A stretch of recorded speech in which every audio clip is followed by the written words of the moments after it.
If you're a big swim team and you like to order a lot of gear, maybe you ought to check out Swim Outlet Team Division for these reasons. Swim teams receive a 10% discount on bulk orders. Swim teams or organizations get an 8% commission on referred sales. You'll also like their customization services, which is affordable and available at all times during the year for all team gear. With over 50,000 items in stock, you can get most anything you want. Swim Outlet Team Division. You need to try it out. You'll be glad you did.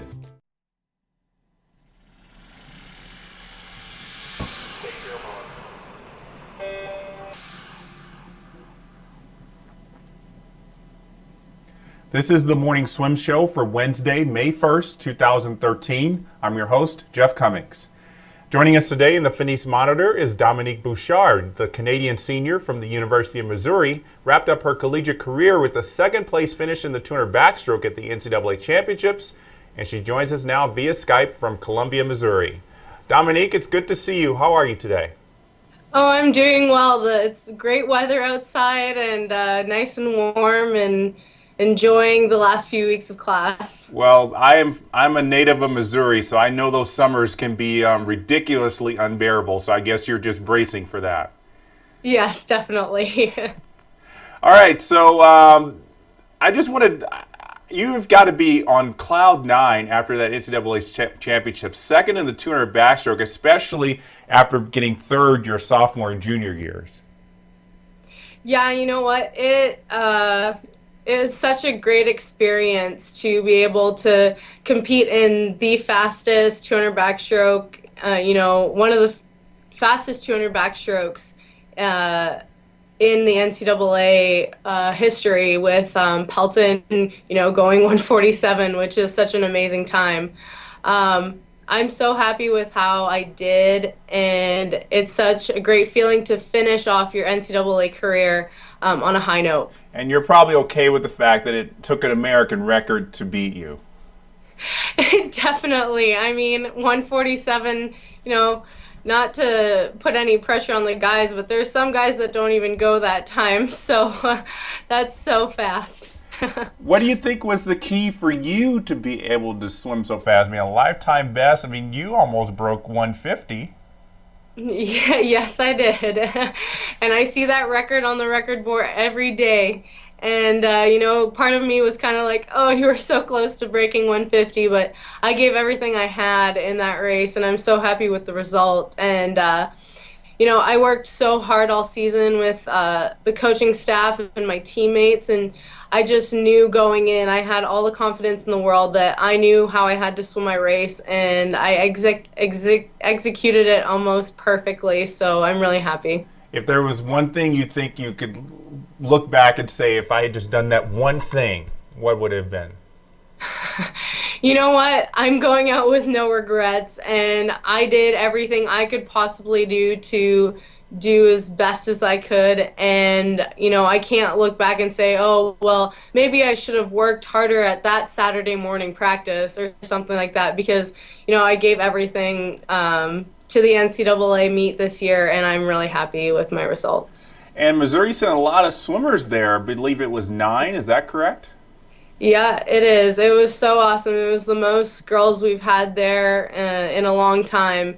And it was really fun to be able to compete in almost all the relays and see how well Missouri is or how Missouri has flourished since I've been here. Yeah, and obviously, you've been there for 3 years. You went your sophomore, junior, and senior years. For those who were there for their first time this year, what did you tell them to kind of get them excited and prepared for what was probably their biggest meet of their lives?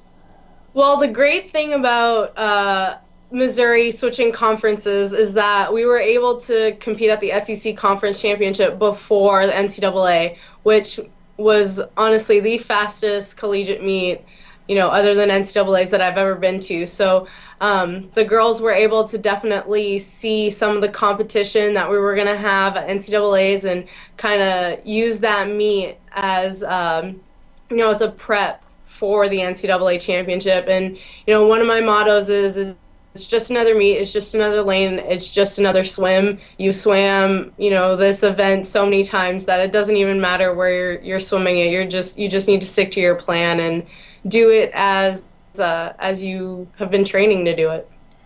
And obviously, this being your senior year is probably very emotional. Every meet, you knew you were getting closer and closer to the end.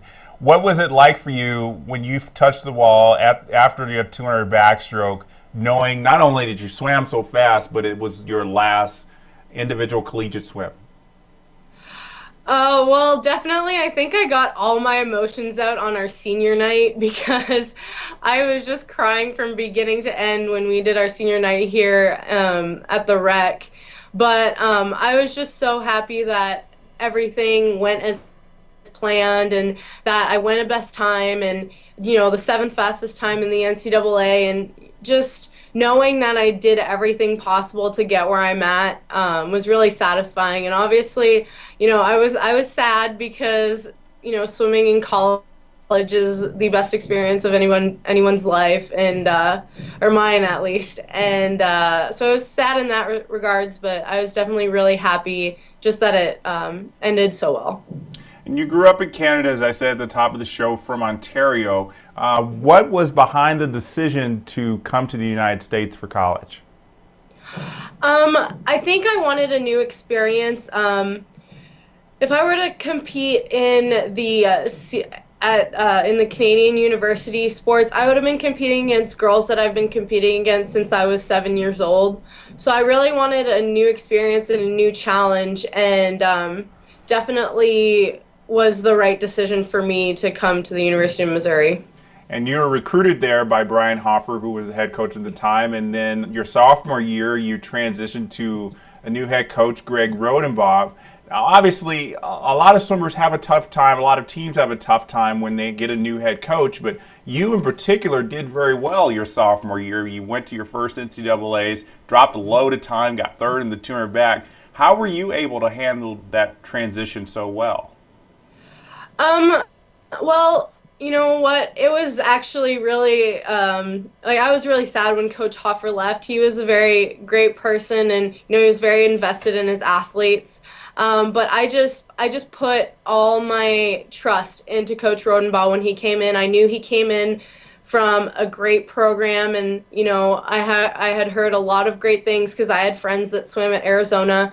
So I knew that he knew what he was doing, and that he could bring me to the next level. So I just, like I said, I just put all my trust in him, and just, you know, did what he asked me to do, and it just worked out really well. Well, something I found surprising is that after NCAAs, you didn't go back to Canada to swim in the World Championship trials. Why not? Well, you know, I decided at the beginning of the year, I said, I just want to put everything into NCAAs. It's the last time I'm going to be able to compete there. And, you know, I knew that if I were to decide to go to Canadian trials, world trials, that I couldn't necessarily put all my effort into the NCAA meet. And I just wanted to have the best meet of my life, which I did, which is awesome. And also, I wanted a little break from swimming after, and it just so happens that our spring break was the week after NCAAs. So I went on a little skiing trip to Colorado to just take some time off swimming and relax a little bit. Did you ever look at the times and see what the girls win in those backstroke events? I definitely did, and I definitely think that I could have swam times that were close to those times.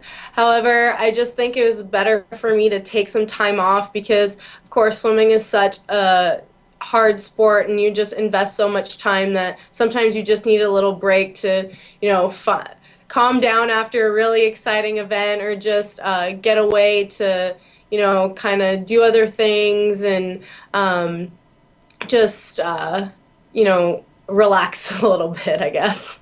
So since you won't be able to represent Canada internationally this summer, will you be looking to do any championship racing this summer? Actually, I've decided to compete at US Open in Irvine. I've already competed in that pool when I was part of the Canadian national team at the Pan Pacific Championships. So I know the pool and I know the facility.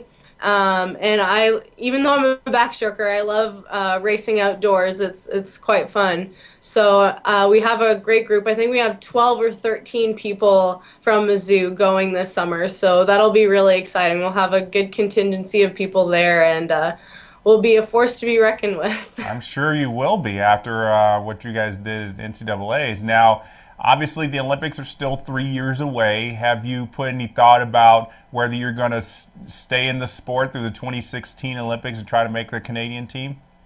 You know what? It's still a topic of discussion right now.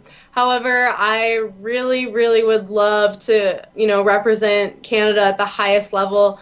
It's every athlete's dream to represent their country at the Olympics. So it's definitely still a very big possibility for me, whether I'm going to be training for them here at Missouri or back home in Canada is, still up in the air, but definitely still a very viable option to try out for the 2016 Olympics. Well, just get through this summer and kind of see what happens.